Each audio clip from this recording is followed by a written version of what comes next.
So apparently we need to have a discussion about this group called ISIS. I don't know exactly why we need to do this, but we do, so let's do it.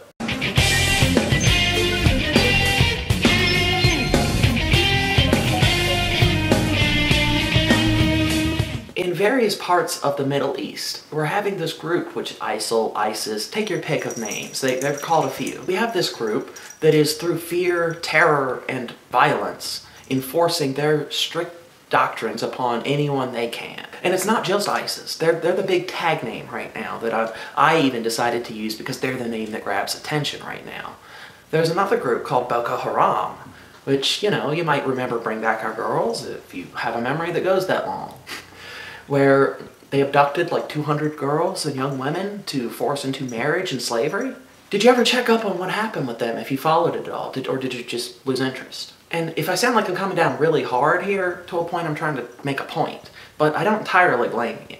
Our media works this way. We're force-fed and spoon-fed information in limited doses, and then when the topic starts petering out of its trending potential, we move on to something else, whether it's resolved or not, whether it even was fully covered or not. Oh, well, a new topic's trending, let's move on to that. Screw whatever just happened over here now. Oh, they're still on fire? No, there's a new news story. It's over here now. They can be on fire now. They're old news. And so I'm not really blaming you in particular. It's all of us, society in an aggregate, that has decided that outrage at the television substitutes for actual action. But it is not as though we can't do anything about this. It is not as though we are powerless here. And I know people are going to say, well, it's not our war, it's not our problem, blah, blah, blah. But to the most basic point, if a man is out there drowning in the ocean and you have the power to save him, but you're tired and you already saved somebody else earlier in the day, is that really a good enough reason to let him drown? Because you don't really feel like getting involved this time? You already did it? No. The guy's gonna die because basically you can't be bothered. Now, the issues of ISIS and Boko Haram are many, varied, and complicated. Why they're doing what they're doing, why they've been allowed to do what they've done already, and why they keep doing it. These are very powerful political issues that are rooted in conflicts older than any of us here just about. But we can understand it. We can look into it and educate ourselves and understand why this has happened.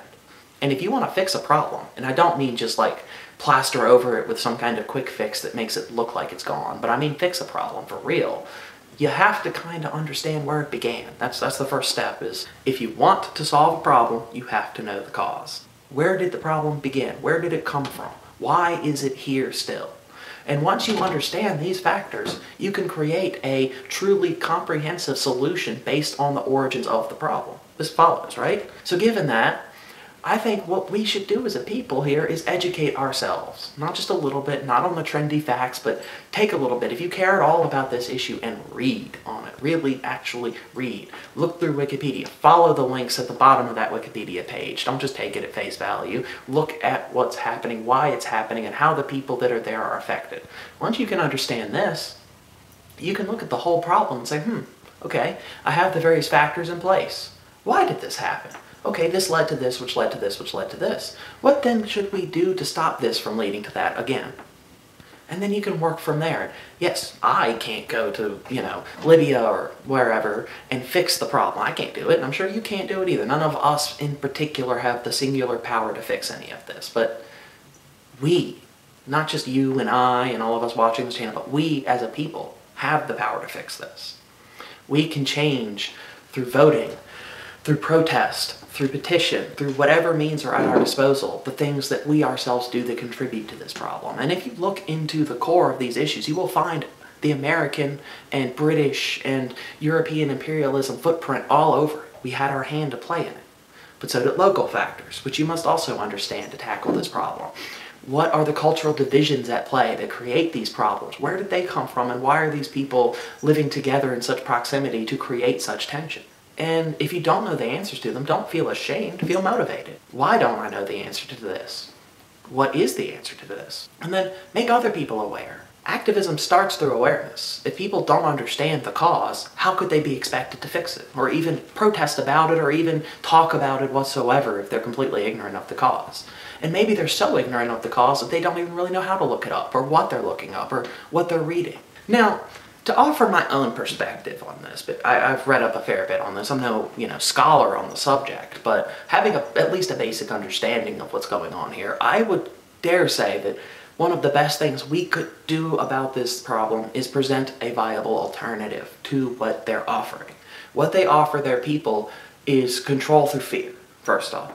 They take something, Islam in this case, and which a lot of people in this region follow and believe in pretty ardently in many cases.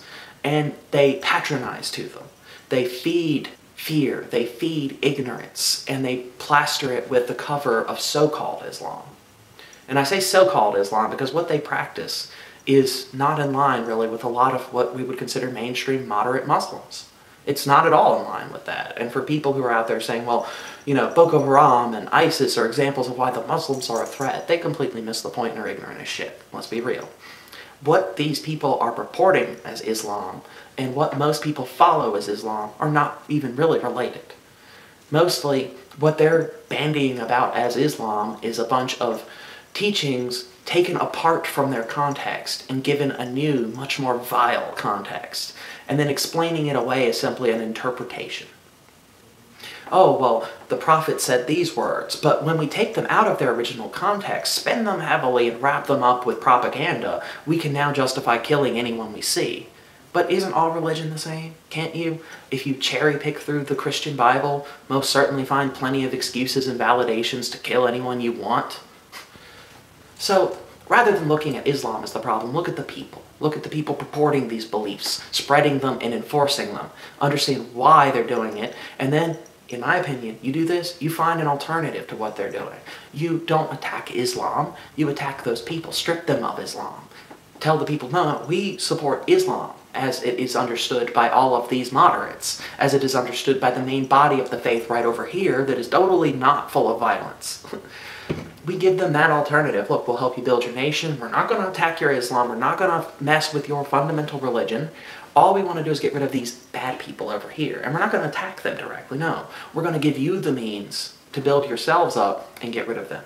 Because a lot of people have the short term in mind. We need to go in there and bomb them. We need to go in there and attack them. Okay, that might immediately, for the time being, stop them. But they'll come back. And in fact, they'll come back stronger because you've killed people. And any form of killing people from our side, America, the imperialistic devil, becomes that. Okay, so we shot these terrorists over here and they were full of evil, right? Okay, well, who knows that really? We do, maybe. But when they go to the local villagers and tell them about this bombing, it was a hospital now. Those were school children that died, not suicide bombers that had been brainwashed. The short-term solutions we often come up with actually only radicalize the next generation once it goes through the propaganda mill. What we need instead is that approach that doesn't lend itself to that, where we go to the people that are affected and maybe swayed one way or the other and say, look, we're not here to attack you. We're actually here to help you. We're not going to put any conditions really on this. We're going to give you some aid. Here you go. Here's our suggestions. We'll give you resources and abilities. Build yourselves up. Make a decision. And yes, this could backfire. Maybe the propaganda mill of ISIS defeats us in this wave. But we have achieved really nothing worse than what we would have achieved with the short-term solution then. The worst outcome of the long term equals the best outcome of the short term, which I think automatically, no matter what the rest of the results of the long term can be, automatically makes it the better choice. If the worst outcome of our long-term answer equals the best outcome of our short-term answer, we literally have no reason to choose anything but the long-term approach, do we not? Really.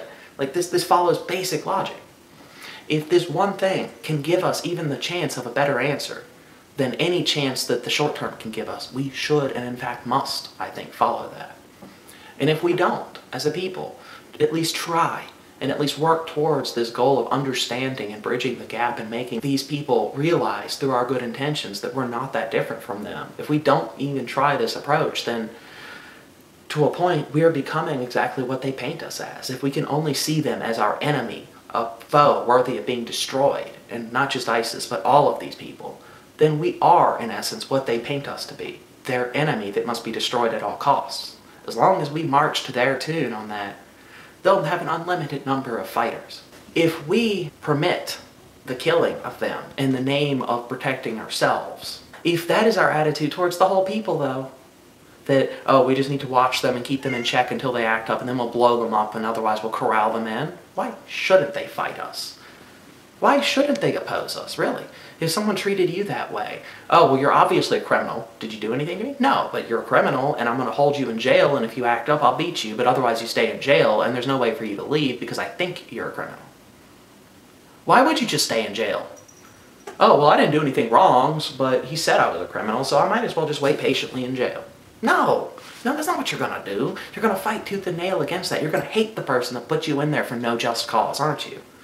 And he's the enemy now. And you're going to do whatever you can to get out and maybe hurt him in the process. And that's not exactly wrong, is it? So don't put people in that position because you're afraid of the most extreme 1% of them. Don't label the whole people that way. Instead, give them the opportunity I've been speaking of. Give them the chance to pull themselves up and say, hey, those people over there, we might not get along with them, but they seem to have a good head on their shoulders. They helped us get where we need to be, and they didn't impose on us whatever values they see fit. They let us have our culture. Maybe they're not so bad. Just something to think about. They take... now it's a video.